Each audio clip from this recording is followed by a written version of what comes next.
A Oncológica do Brasil está preparada para atender todos os pacientes oncológicos. Seguimos todas as recomendações necessárias e continuamos aqui por vocês. O câncer não espera, não interrompa o seu tratamento. Juntos, vamos vencer. Contamos com equipamentos modernos e equipe capacitada. A sua vida é mais importante. Marque sua consulta e continue seu tratamento oncológico. Ligue 3223-5800. Esqueça por um instante o status da medicina. Esqueça a imagem, o jaleco, o jantar e pense somente em gente que sente. Está mais do que na hora de resgatarmos o básico: amor, serviço, vida, sentido. Todos os dias, medicina para nós é arte. É o paciente que tem nome, a consulta que conversa, o exame que olha e vê. Nossa inovação é um lembrete aos essenciais. Nossos produtos são para sentir o pulso, reoxigenar a vida, olhar adiante e ajudar o time de saúde a se conectar com pacientes.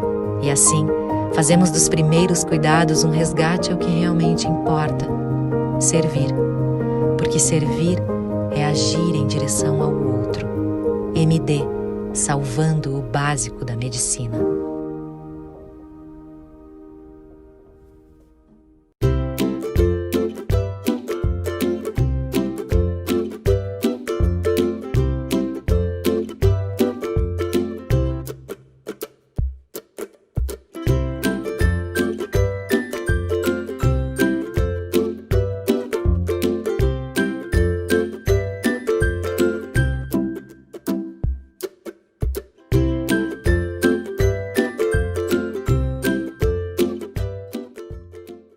Agora, porque o Sanaflix veio para mudar o jeito como você estuda medicina e mudar para melhor. Primeiro, você pode confiar na gente. Nós somos o maior projeto de educação médica do Brasil. E não é só porque temos estudantes em todos os estados brasileiros e em 10 países no mundo.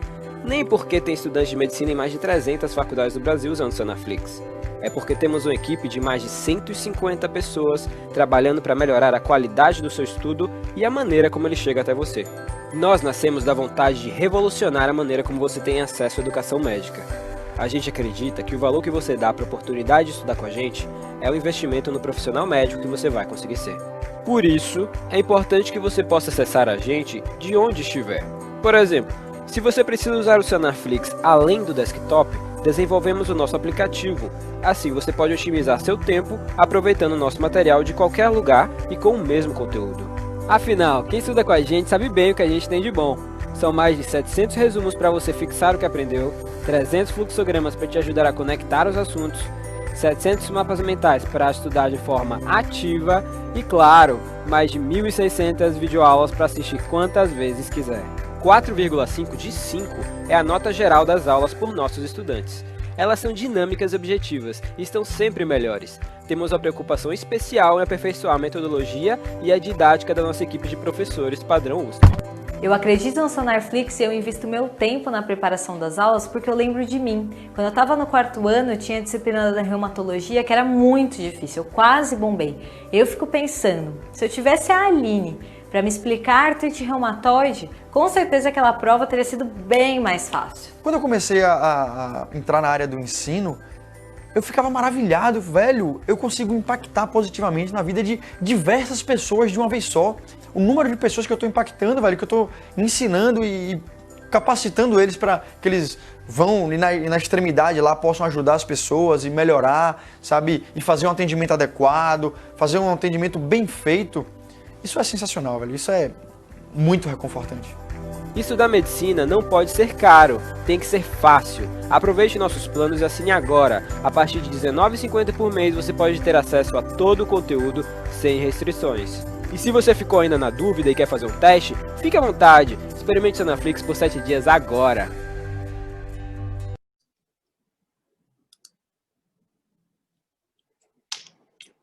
Bom, pessoal, boa tarde. Primeiro, eu gostaria de agradecer pelo convite de fazer essa aula para vocês. Eu sou Daniel, sou professor da Universidade 9 de Julho, sou urologista e hoje a gente vai falar sobre tumores renais. com enfoque basicamente no tratamento urológico, um tratamento mais cirúrgico para o caso. Não tenho nenhum conflito de interesse. E esses são os tópicos que a gente vai abordar daqui para frente. Então, a gente vai falar um pouquinho sobre os tumores renais, vai dar um conceito sobre small renal masses, que são massas pequenas para um diagnóstico muitas vezes incidental. Depois a gente vai falar sobre algumas modalidades de tratamento cirúrgico, avanços tecnológicos na área, tratamentos ablativos e tratamento de doença metastática, tanto do ponto de vista cirúrgico quanto do ponto de vista oncológico para esses casos. Quando a gente fala de tumores renais, a gente está falando que é uma das neoplasias urológicas mais letais. Costuma acontecer entre 50 e 70 anos de vida. Em torno de 2 a 3% dos adultos.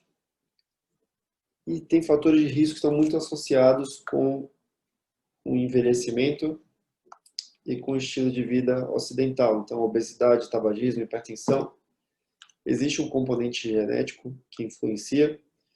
E pacientes que estão em insuficiência renal crônica, principalmente dialíticos, têm uma chance maior de desenvolver carcinoma renal. Já é sabido que a gente pode prevenir, e o principal método de prevenção seria cessar tabagismo e reduzir o índice de massa corpórea, saindo de um IMC de obesidade para um IMC de sobrepeso ou de eutrofia.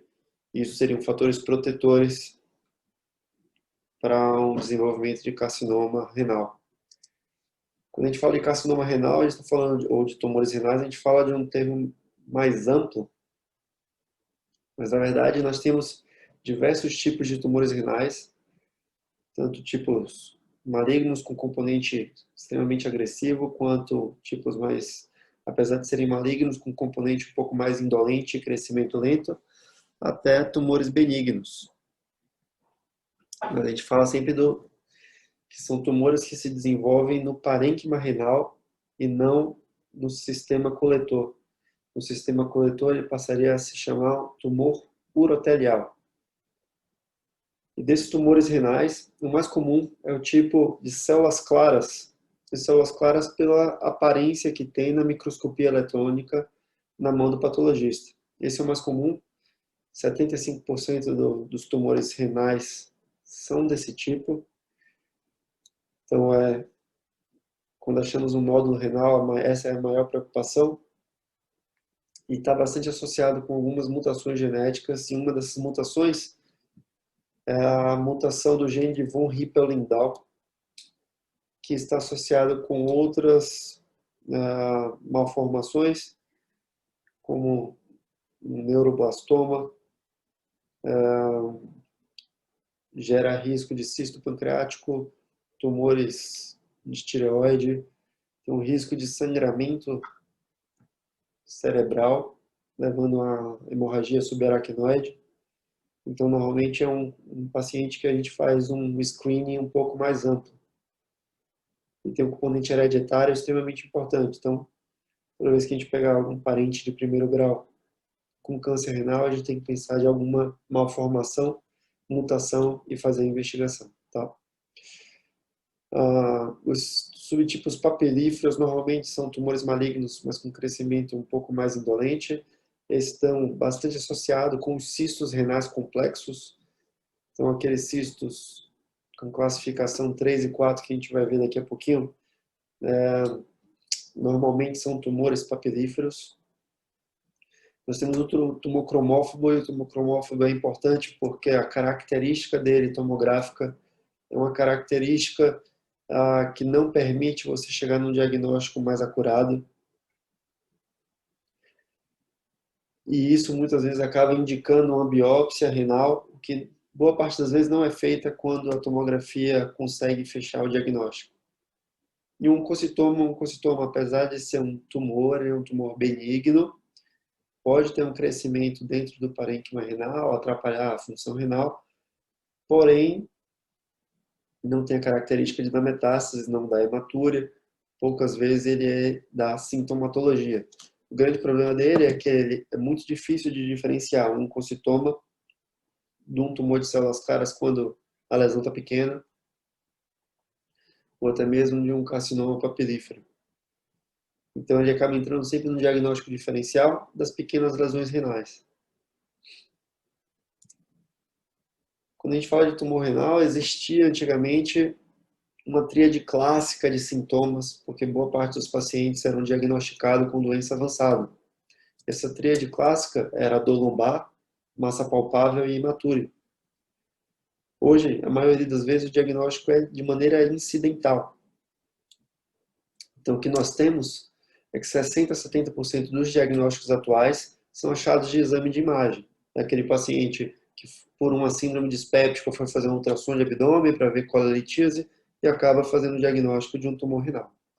Esse é o cenário mais comum. E ainda bem, de certa forma, porque a gente consegue identificar as pequenas lesões. Mas também começamos a fazer muito diagnóstico de tumor renal.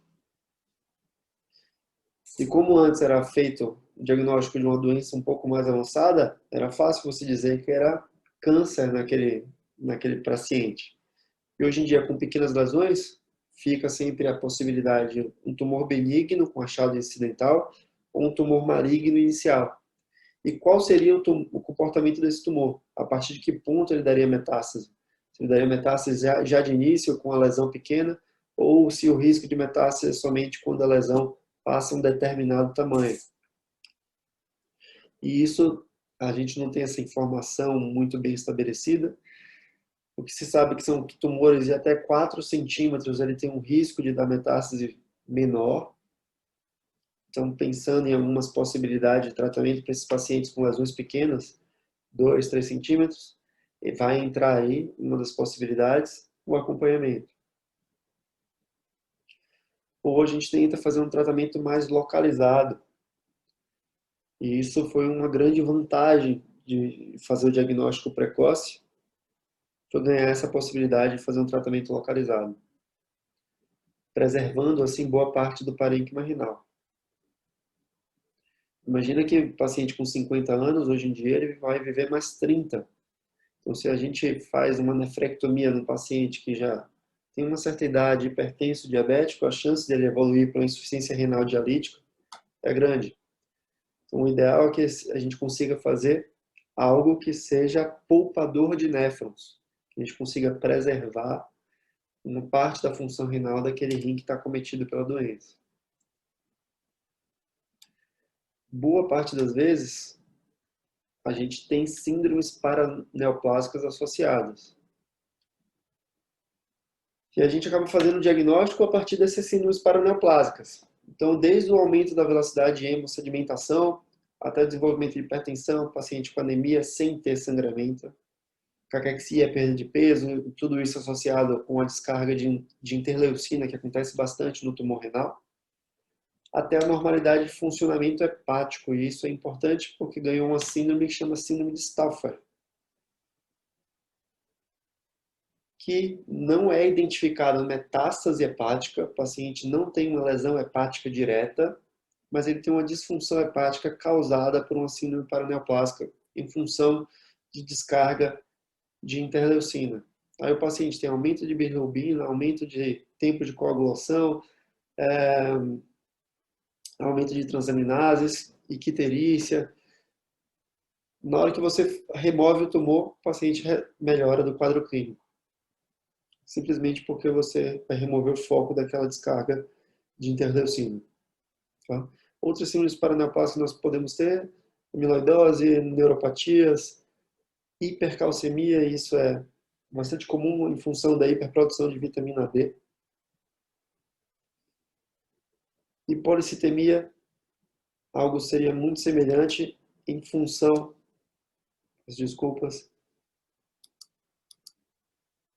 em função da produção de eritropoetina pela massa tumoral. Como boa parte das vezes o diagnóstico acaba sendo incidental de uma lesão renal, um diagnóstico por ultrassom, no exame de check-up,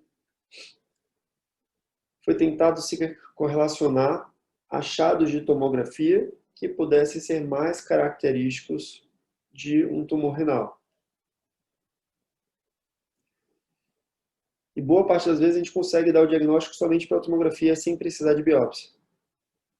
Então a tomografia tem algumas utilidades no geral. A primeira utilidade é que ela vai conseguir diferenciar uma lesão cística de uma lesão sólida. A lesão cística a gente vai fazer a classificação de Bosniak para poder ver o risco de malignidade. E da lesão sólida a gente vai analisar essas lesões de acordo com as fases do exame. Fase pré-contraste, uma fase córtico-medular, uma fase nefrográfica e uma fase excretora. E com essas fases, com a informação dessas fases, muitas vezes eu consigo fazer o diagnóstico diferencial entre uma lesão benigna e uma lesão maligna, principalmente quando é bem clássica de carcinoma de células claras, que é o principal. E o que a gente vai ver no carcinoma de células claras vai ser justamente alguns realces nessas fases do exame. Além disso, o exame ele facilita localizar a lesão e com que a gente faça o planejamento. Se eu vou poder fazer uma retirada parcial do rim, seria uma nefrectomia parcial, ou se eu tenho que fazer uma nefrectomia radical, que seria a retirada de todo o rim juntamente com a cápsula da gerota. Avalia também se tem trombo renal. Então, um dos comportamentos clássicos do tumor de rim, ele tem um componente angiogênico muito forte, e ele faz uma disseminação por via angiogênica pelos neovasos que ele forma. Ele se comunica com a veia renal e costuma dar trombo tumoral, o tumor crescendo para dentro do vaso. Isso pode acontecer mesmo sem dar metástase, aí você faz o tratamento disso e com potencial curativo. Quando a gente analisa os padrões, o que é que a gente identifica? Na fase pré-contraste, e aí tem os padrões das principais lesões renais, eu acho que vale a pena a gente citar isso. Quando a gente tem a fase pré-contraste, isso vai diferenciar muito pouco. O que a gente vai ver vai ser uma suspeita de uma lesão nodular. E mais nada. Na hora que eu começo a fazer a fase córtico-medular, que é basicamente a fase arterial do exame, no carcinoma de células claras, que é o principal, ele tem um realce importante, é um realce heterogêneo, diferente, por exemplo, do carcinoma papilífero ou do angiomielipoma. O angiomielipoma também é um tumor benigno, renal, mas que normalmente tem um realce mais homogêneo. Aí na hora que eu vou para a fase nefrográfica,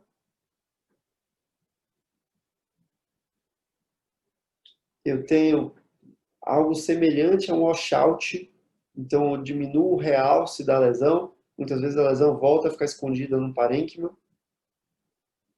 isso no carcinoma de células claras, e aí na fase excretora, o carcinoma de células claras faz um washout mais rápido do que o resto do parênquima, ele começa a ficar mais escuro do que o resto do parênquima.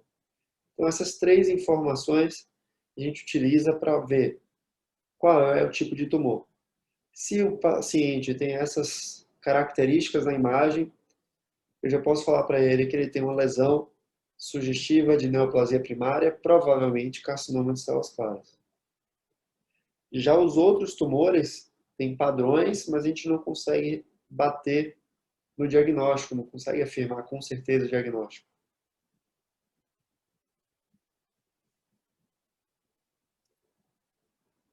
E quando a gente fala de cistos renais, a gente vai falar da classificação de Bosniak. Ela é uma classificação tomográfica, mas também pode ser feita por ressonância magnética, em que prediz um risco de malignidade de acordo com as características do cisto. Então, Bosniak 1, que seria esse cisto simples, com conteúdo homogêneo, sem nada dentro, sem septação, sem calcificação. Ele tem um componente benigno em torno de 99% dos casos, e menos de 1% ele poderia ser maligno. Então, muitas vezes o Bosniak 1 é um cisto degenerativo, E a gente não tem nenhuma conduta para ser tomada nesse caso. E muitas vezes é achado de exame. O cisto Bosniak 2, aí já tem um risco de malignidade em torno de 10%, de 8 a 10%. E a grande diferença, que eu acho que vocês conseguem ver na imagem, do rim direito tem uma pequena ponta de calcificação. E isso já o define como Bosniak 2. É uma calcificação mais regular, não é grosseira, não tem septações grosseiras. No Bosniak 2F, nós podemos ter calcificações periféricas e septações dividindo o cisto. Isso já liga o alarme e ganha esse F justamente porque nesse caso e a partir desse caso, a gente precisa fazer um follow-up, um F de follow-up. No 2F, por ter um risco de malignidade de 15% a 18%, esse paciente a gente faz o acompanhamento. Se o cisto estiver crescendo, ele vai ganhar uma abordagem cirúrgica. O Bosniak 3 tem uma característica mais grosseira, septações mais grosseiras. Nas septações você tem realce por contraste. O risco de malignidade desse tumor é de quase 50%, entre 45% e 50%. Então esse é um paciente que muitas vezes acaba indo para a conduta cirúrgica logo de cara. E o cisto Bosniak 4 é um cisto que tem um componente líquido e um componente sólido. E nesse, acima de 95% das vezes, ele é um câncer renal. Então no Bosniak 3, Bosniak 4 acaba indo para a conduta cirúrgica de imediato. No Bosniak 2F faz acompanhamento. No 1 e no 2 seriam coisas mais simples. Para esse paciente, normalmente, não é necessário nenhuma conduta específica.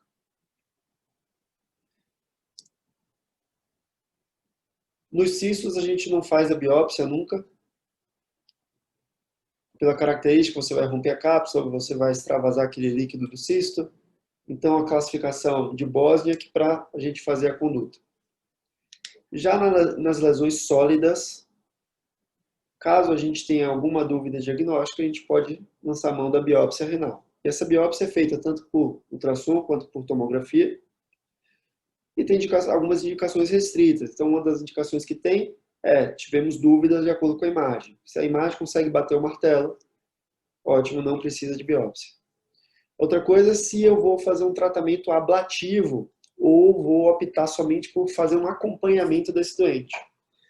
Aí a gente faz a biópsia para ver na biópsia algumas características de agressividade do tumor.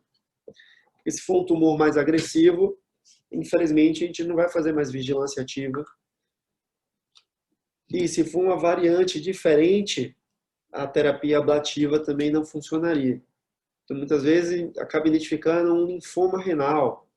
Então, nesse caso, não faria uma terapia ablativa, não tem efeito. E nem faria vigilância ativa. Então, a gente faz a biópsia quando você tem indicação de fazer uma dessas duas modalidades. E eu vou falar um pouco mais para frente. Outra coisa é o paciente que sabidamente teve um tumor em outro sítio. Então, o paciente operou de um câncer de cólon, estava no acompanhamento e apareceu uma lesão renal. Será que é primário renal ou será que é uma metástase do tumor de cólon? Não sabemos, nesse caso, lança mão da biópsia. E a metástase, infelizmente, teria uma característica muito semelhante da característica das células claras. Então, infelizmente, ficamos na dúvida nesse caso. E o outro seriam tumores bilaterais. Tumores bilaterais pensando nas sequelas do tratamento para aquele paciente. Imagina o paciente desenvolve tumor bilateral, que você vai ter que operar os dois rins, com risco de o paciente evoluir para insuficiência renal, e ver uma biópsia falando que era um tumor, seja indolente ou até um tumor benigno. E aí a gente, no final, acabamos tomando uma conduta um pouco mais intempestiva. Então, se identificamos essas situações, para esses pacientes específicos, eles ganham biópsia renal. O objetivo da biópsia é, além de ver o tipo, então vou ver se é células claras ou se não é, eu vou fazer a classificação de Fuhrmann. E a classificação de Fuhrmann, ela analisa os núcleos da lesão e analisa os nucléolos. E quanto mais evidente, mais irregular e maior sinal de mitose nesses nucléolos e nos núcleos, quanto mais hiperdensos eles estiverem e irregulares, maior a chance de você ter uma alta taxa de replicação tumoral e mais agressivo seria essa lesão. Então, Fuhrmann 3 e Fuhrmann 4 seria um pouco mais perigoso pela agressividade da lesão. Outra coisa que a gente analisa é se tem variante sarcomatoide na biópsia. Variante sarcomatoide torna o tumor mais agressivo. E aí, nesse caso, a gente não faz um tratamento de vigilância, por exemplo.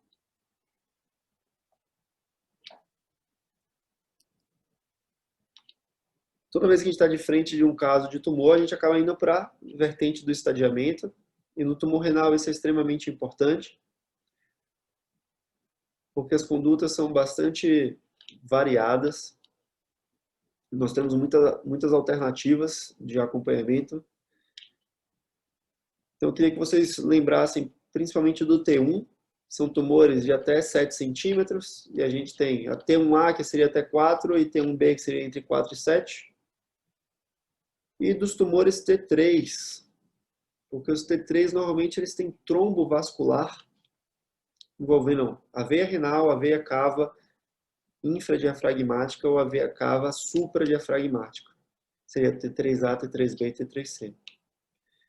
Isso ajudaria no planejamento cirúrgico, para definirmos qual seria a melhor estratégia de cirurgia para cada caso.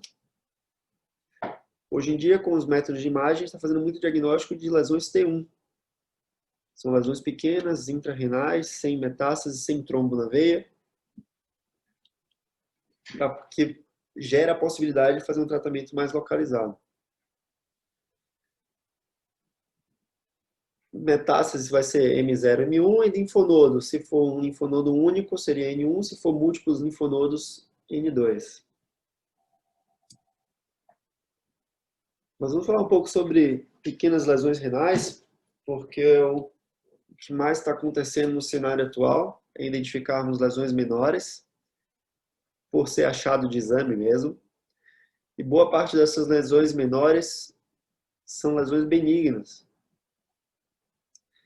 E por serem pequenas, a tomografia não consegue esclarecer as características que ela faz. Acaba deixando em dúvida. Então, a gente tem 3 comportamentos para essas lesões. Essas lesões elas podem ser tanto agressivas, e a gente acabou de descobrir uma lesão pequena, mas que é potencialmente agressiva. Ela pode ser uma lesão de crescimento lento e indolente, mesmo que seja células claras, entraria naquele Fuhrmann 1, Fuhrmann 2, e o crescimento seria lento, a agressividade é baixa. Ou até mesmo uma lesão benigna, como um oncocitoma. E aí a gente vai ficar sempre em dúvida nessas 3 alternativas. Se a gente faz vigilância ativa, se a gente faz uma ablação, que seria uma terapia focal, ou se a gente vai para um tratamento cirúrgico. O conceito de pequenas lesões renais vão ser lesões menores do que 4 centímetros. E isso vai ser decidido caso a caso. A conduta vai ser decidida de acordo com o perfil do paciente, com as comorbidades, idade e com algumas características do tumor. Quando a gente fala de tratamento cirúrgico, tratamento padrão anteriormente era o tratamento radical. Seria a retirada de todo o rim, juntamente com a cápsula da gerota adjacente. O que foram vistos é que começou a ser feito tratamentos parciais, que eram nefrectomias parciais, em pacientes mais idosos, com o objetivo de evitar que eles fossem para uma hemodiálise e fazer um tratamento mais localizado. E era obtida boa resposta do ponto de vista oncológico. O paciente não desenvolvia mais tumores a partir dali. E isso foi transposto para pacientes mais jovens, e quando a gente consegue fazer uma nefrectomia parcial, essa vai ser sempre a primeira escolha. Pode ser feito de maneira tradicional, cirúrgica, pode ser feito de maneira robótica, laparoscópica, aí vai da expertise do cirurgião. A nefrectomia parcial, o grande objetivo dela é preservar a parênquima renal. Então a gente identifica como nessa tomografia no rim direito, uma pequena lesão de mais ou menos 3,5 centímetros, entra naquele conceito de lesão T1A. E imagina que a gente tem todo aquele resto de parênquima viável. Se fosse antes do desenvolvimento da nefrectomia parcial, ele seria submetido à retirada de todo esse rim, ele perde todo esse parênquima que é funcionante. Então, hoje em dia, a gente faz só a retirada da lesão desse pedacinho. De acordo com o guideline da Associação Europeia, a nefrectomia parcial está indicada para pacientes que têm tumores T1, seja T1A ou T1B. T1A até 4 centímetros, T1B até 7 centímetros. Porque o que foi visto é que nesses pacientes, o resultado oncológico é semelhante ao da nefrectomia radical. Então, tirar tudo e tirar um pedaço que tem a lesão, a longo prazo, o risco de recorrência da doença, de sobrevida livre de doença ou de desenvolvimento de metástase é semelhante. Isso já não é tão verdadeiro para tumores T2, T3 e T4. Então, dificilmente a gente vai conseguir fazer uma nefrectomia parcial em outras classificações. Mas nisso já está bem definido. E é interessante até que o guideline cita que se você não tem como fazer uma cirurgia laparoscópica ou robótica para fazer nefrectomia parcial, é melhor você fazer uma nefrectomia parcial aberta, tradicional, de corte, do que uma cirurgia radical, videolaparoscópica ou robótica. Pensando a longo prazo, mais uma vez, na preservação do parênquima renal, que a gente fala que é uma cirurgia poupadora de néfrons.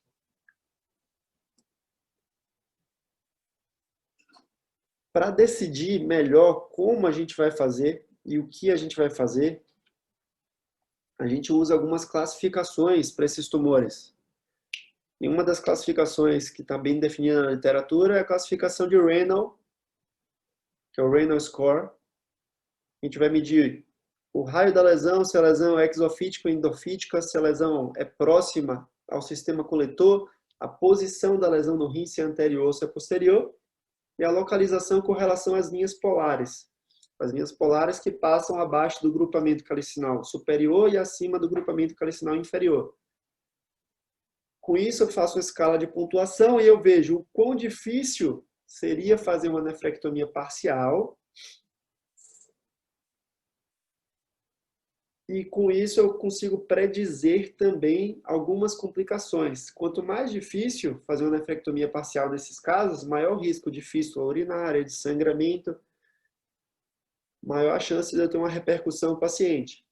E aí você já deixa, primeiro, o paciente ciente de que pode ser que a cirurgia não tenha sucesso em fazer uma nefrectomia parcial e acabe indo para uma cirurgia radical. Esse é o primeiro ponto.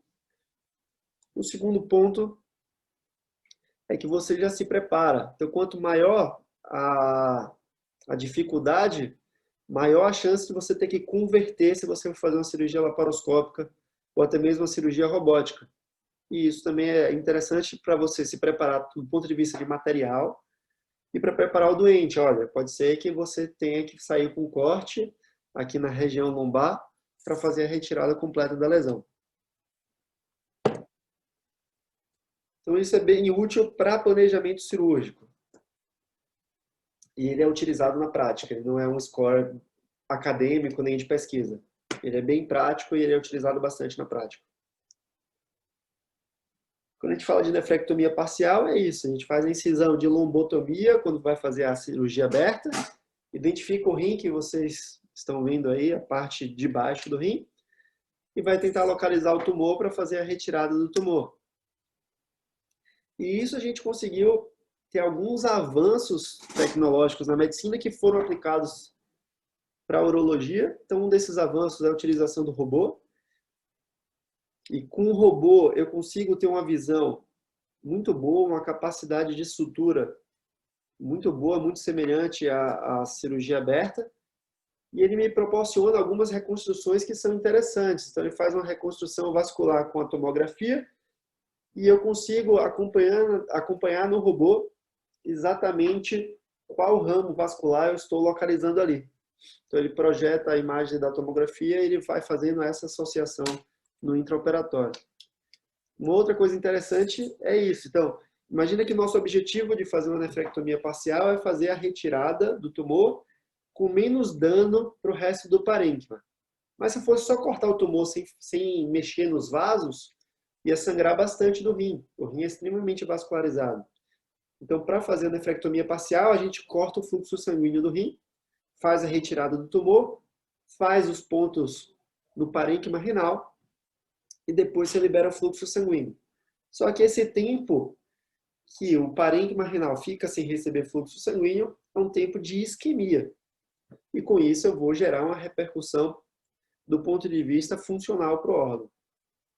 Aí uma ferramenta interessante, que isso já tem tanto para videolaparoscopia quanto para robótica, é você identifica os ramos da artéria renal e você faz uma clipagem, consegue colocar um clipe somente no ramo que vai para o tumor. Então, vocês acham que a figura D está extremamente didática? A gente vê que a parte de cima do rim está verdinha, porque bota uma luz fluorescente e vê que está tendo vaso e que está tendo circulação nessa parte e que o tumor está sem circulação. Então eu posso calmamente cortar essa lesão, dar os pontos sem me preocupar que o resto do parênquima está sem receber sangue. Então isso é extremamente interessante para manter uma funcionalidade para esse rim. E quando a gente fala de terapias ablativas, as terapias ablativas são terapias minimamente invasivas, também com objetivo de cura, utilizadas em tumores pequenos. Então, tumores T1A, até 3, 4 centímetros pode ser tentado, em que eu vou utilizar um mecanismo de energia para gerar dano tecidual. E aí eu tenho duas modalidades. Eu tenho a modalidade da radiofrequência e tenho a modalidade da crioablação. A radiofrequência, eu vou utilizar ondas de rádio no probe, ele vai aumentar a temperatura fica acima de 50 graus, eu mantenho isso no tumor por 5 a 10 minutos. Normalmente, esses procedimentos são guiados por tomografia. Então, o paciente está na tomografia sedado, vendo a imagem do rim na tomografia em tempo real, você introduz a agulha e faz o procedimento. Na crioablação, a maioria das vezes é utilizado o argônio, e aí ele congela o tecido até menos 40, faz um negócio que chama ice ball, que seria um halo de congelamento ao redor do probe, e aí você teria uma lesão tecidual por uma desidratação osmótica e por uma desnutrição, tanto por um mecanismo do congelamento quanto pelo mecanismo do descongelamento. Então, o descongelamento também causa lesão tecidual. Não tem um índice de evidência muito forte, tem um índice de recorrência da doença no local maior do que a cirurgia. Então, normalmente, as terapias ablativas elas são reservadas para aquele paciente que não tem condição cirúrgica. Aquele senhor idoso que já teve um AVC, que já teve um infarto, que do ponto de vista clínico, ele não tem um bom status performance, mas que tem um tumor. E aí, nesse caso, a gente opta por uma terapia ablativa, também com o objetivo de cura para esse paciente. E por ser uma terapia minimamente invasiva, não gera uma repercussão tão grande. Antes de fazer qualquer terapia ablativa, é mandatório fazer biópsia. Por quê? Porque eu só vou fazer a terapia ablativa, primeiro, se eu confirmei que é maligno, se eu confirmei que é um tumor renal, que não é uma metástase, que não é um linfoma, aí sim a gente abre mão da terapia ablativa. Só para ter um exemplo de imagem, então aqui nós temos uma tomografia pré-tratamento, é o mesmo paciente, só que são 3 cortes diferentes, o corte axial, o coronal e o sagital, e a gente consegue ver na parte de cima, no polo superior, uma lesão nodular de 2,5 centímetros, com bastante realce de contraste e um realce heterogêneo. Essa lesão é bem característica de células claras. Então foi feita a biópsia, confirma que é um tumor de células claras, e aí a gente vai para o tratamento. O tratamento, guiado por tomografia, entra com a agulha. Na hora que eu entro com a agulha, essa agulha ela tem 3 dentinhos, ela abre e vai emitir a energia térmica, nesse caso é por aquecimento, e fica entre 50 a 100 graus, fazendo a área de queimadura, por assim dizer, nessa região do rim. Então, isso é o intra. E agora, no pós-operatório, imediato, você tira a agulha, faz de novo a tomografia para ver se não está tendo nenhum sangramento, nem nada, nenhuma intercorrência. E o que a gente vê é que já tem uma parte do rim que não está recebendo contraste. Opa, isso já é um bom controle imediato. Quer dizer que aquela lesão tecidual ali já fez pelo menos um mecanismo de coagulação. E aí, um controle tardio, aquela região do rim fica uma área isquêmica. Não recebe fluxo porque foi queimado, fica uma área de cicatriz dentro do rim. Então, esse é o controle tardio. E aqui, mais uma vez, mudando o corte, somente o corte coronal, para vocês verem a parte do rim que foi afetada. Agora, prestem atenção em um detalhe. Se a gente for reparar bem, não é só a lesão que é queimada. Então, normalmente, por ter esse halo de queimadura ao redor da lesão, nós preservamos esse método para as lesões que são mais periféricas no rim, mais na parte de fora. Se eu tenho uma lesão que é próxima do sistema coletor, na hora que eu queimar, eu vou começar a gerar vazamento de urina. Então, ele vai ter uma fístula urinária pós-terapia ablativa. Então, esse método é reservado para lesões pequenas, pacientes com múltiplas comorbidades, sem um status cirúrgico adequado, cuja lesão seja periférica. Então, essas aí são as principais indicações das terapias ablativas. Em alguns casos, ou você não tem à disposição terapia ablativa, ou mesmo para a terapia ablativa o paciente não tem condição cirúrgica, porque vai ter que ser sedado, porque tem risco de sangramento e você tem que reabordar o paciente. Para alguns casos, você pode fazer somente vigilância. Já que, daquelas lesões renais pequenas, somente 20% vai ter um comportamento agressivo, os outros 80% tem um componente benigno e um componente maligno, porém de crescimento lento, a gente pode fazer uma vigilância. E essa vigilância, a indicação seriam lesões pequenas, de até 3,5 centímetros, que tenham características homogêneas, que não tenham característica de necrose central na tomografia. A gente faz a biópsia, não tem as características de agressividade, não é um Fuhrmann 4, não tem variante sarcomatoide. E no acompanhamento, e o acompanhamento vai ser com exames seriados de tomografia ou ressonância, não tem uma taxa de crescimento rápida. Então, eu posso falar para esse paciente que uma das alternativas é manter um acompanhamento. O que é sabido é que essas lesões pequenas, essas lesões menores do que 3,5, 4 centímetros, ela tem um índice de metástase muito baixo. Então, o índice de metástase dessas lesões é menos que 4%. Então, nesse caso, a gente opta por fazer o acompanhamento em pacientes que são idosos. Então, paga um paciente com 80, 83 anos com uma lesão pequena, provavelmente vai falecer de outra coisa e não do tumor renal. Esse que é o raciocínio. Desde que a doença não seja agressiva. Por isso que é feita a biópsia antes do segmento. A gente falou bastante das terapias para tumores pequenos. Ainda existem tumores assim, como vocês estão vendo. Tumores volumosos, levando a trombo na cava, cuja nefrectomia parcial é mandatória, a nefrectomia radical é mandatória. Então, acima de T2 para cima, indicação é nefrectomia radical. Seja por via laparoscópica, seja robótica, seja cirurgia tradicional laparotômica. O que é feito é a remoção completa do rim e da gerota adjacente. Você até pode tirar os linfonodos do hilo renal. Não tem benefício prognóstico, mas tem um benefício de estadiamento. E mesmo em pacientes como esse da tomografia, que tem um trombo na veia, na cava, a gente ainda tem chance de cura.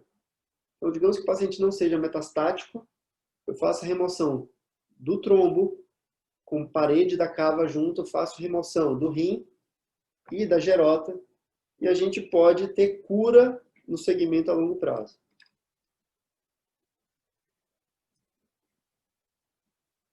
A remoção do trombo é algo um pouco mais trabalhoso.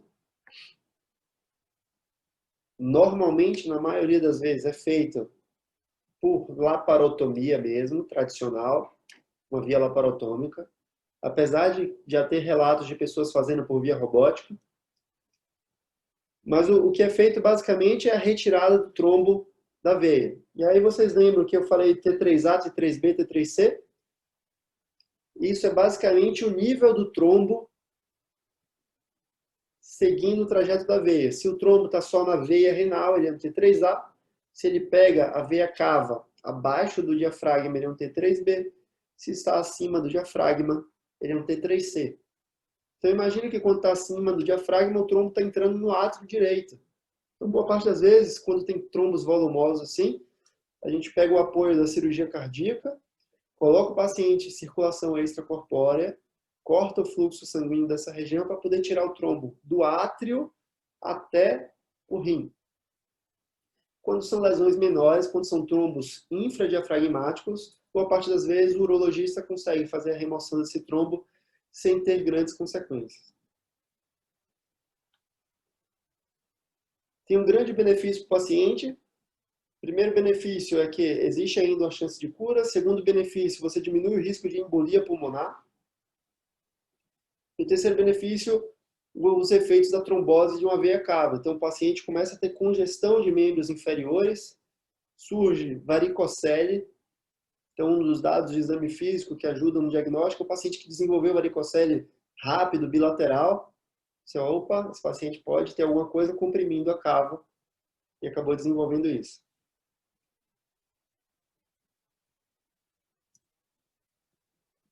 Com relação ao tratamento dos linfonodos, não tem um benefício prognóstico estabelecido. Mas acaba sendo feito em função do estadiamento, até para você preparar o tratamento dali para frente. Porque se o paciente ele é linfonodo positivo, muitas vezes ele vai ganhar uma terapia adjuvante ao tratamento cirúrgico. Então é feita a remoção dos linfonodos do hilo, e no caso do rim esquerdo, os linfonodos são no hilo renal, em cima da aorta, entre a cava e a aorta e em cima da cava, que seria supracaval. No caso do rim direito, a gente já tem uma distribuição muito semelhante, porém tem que ficar mais atento no espaço supraórtico e intra-aortocaval. Eu tenho uma disseminação maior para o outro lado quando se trata de tumores do lado direito.